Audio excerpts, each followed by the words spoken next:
Good day everyone. Today we will be studying illness anxiety disorder. Illness anxiety disorder, it is actually renamed in DSM V. It was originally known as hypochondriasis in DSM IV, though it continued to have the same diagnostic feature of preoccupation with fears of contracting a serious disease or with the idea that they actually have such a disease even though they do not have it. This term hypochondriasis was eliminated in DSM V for its negative connotation. However, people who were previously diagnosed of hypochondriasis will now receive a diagnosis of illness anxiety disorder. Illness anxiety disorder is actually a neurotic condition characterized by preoccupation and exaggerated concern with physical health. This preoccupation disturbs all other interests. It appears as though the individual is attentive to every breath he takes, every movement he makes. He perceives it as a deadly illness and concerns the physician for confirmation of his idea of seriousness of this condition.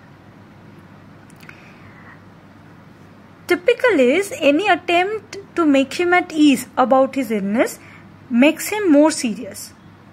That means he is actually at ease with the concept that he is ill.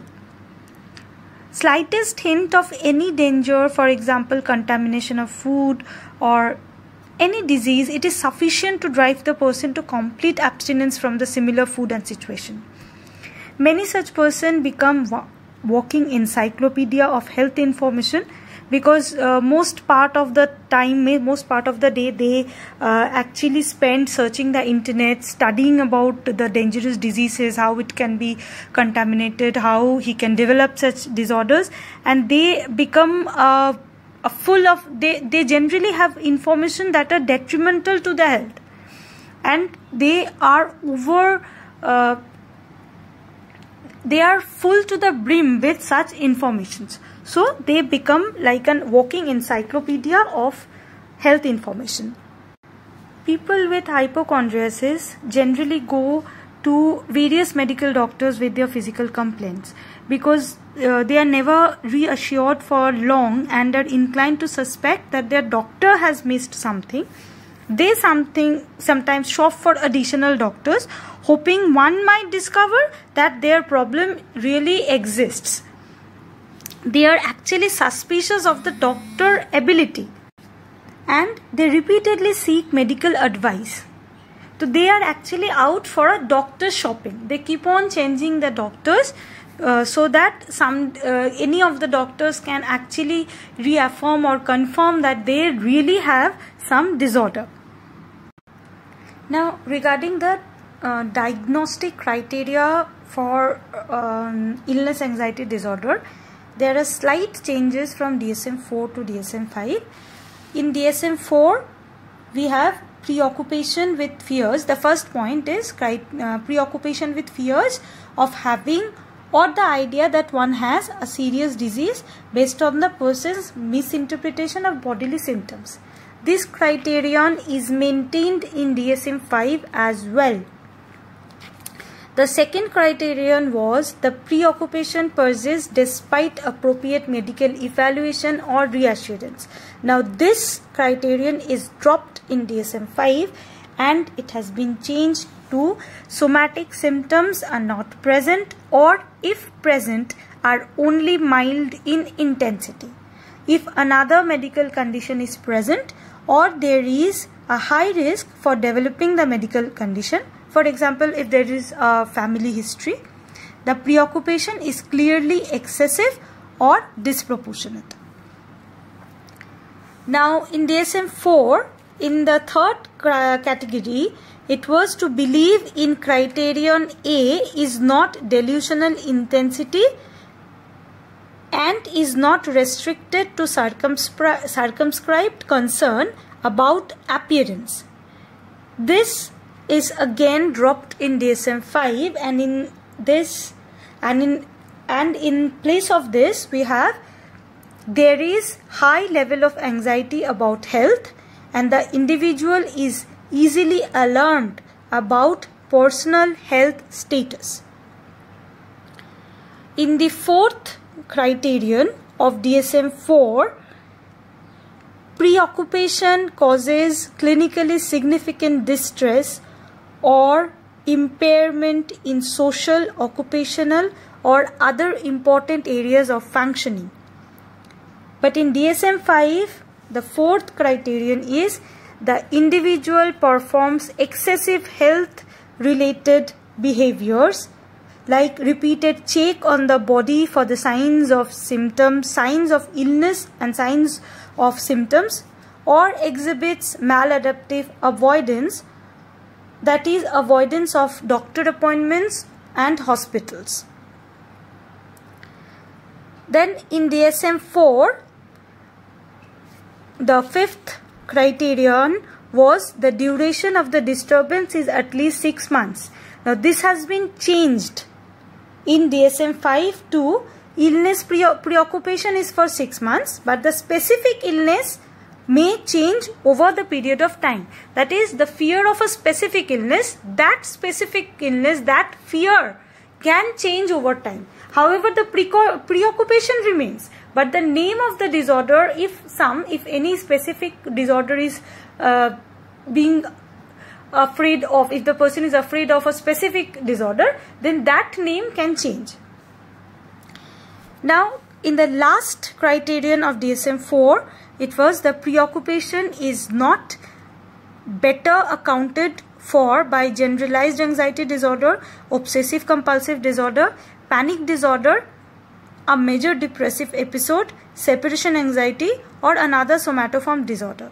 Now this whole criterion has been reframed in DSM V as the illness related preoccupation is not better explained by another mental disorder such as somatic symptom disorder, panic disorder, generalized anxiety disorder, body dysmorphic disorder, obsessive compulsive disorder or delusional disorder of somatic type. Now, people suffering from hypochondriasis generally portray some typical characteristics. Individuals with hypochondriasis are often highly preoccupied with bodily functions, for example, the heartbeats or the bowel movements, or with the minor physical abnormalities like a small sore on the forehead or occasional cough, or with vague or ambiguous physical symptoms such as a tired heart or aching veins.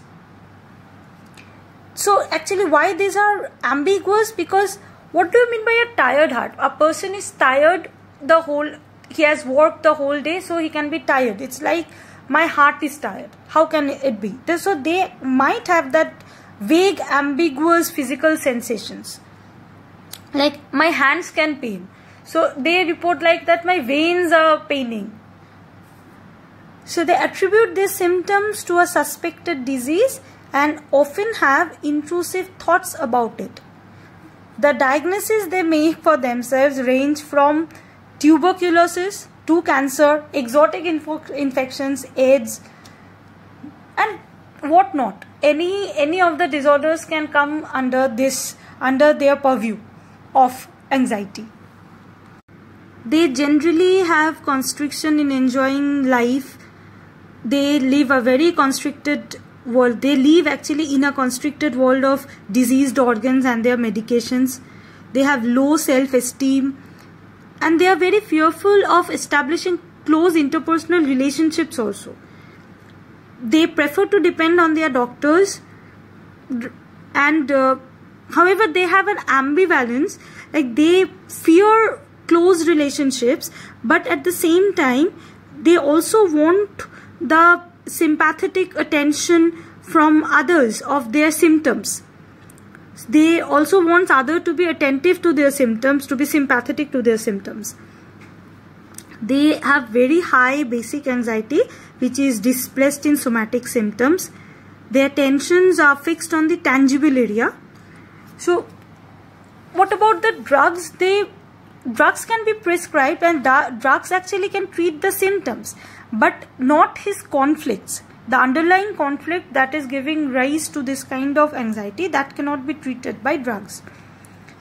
Though he does doctor shopping, but avoids attempting any psychiatric treatment, because according to him, obviously, he has a medical condition and not a psychiatric one. So he generally avoids psychiatric evaluations. Now coming to the etiology of illness anxiety disorder. The exact etiology of illness anxiety disorder is largely unknown, and this name is also new in DSM V.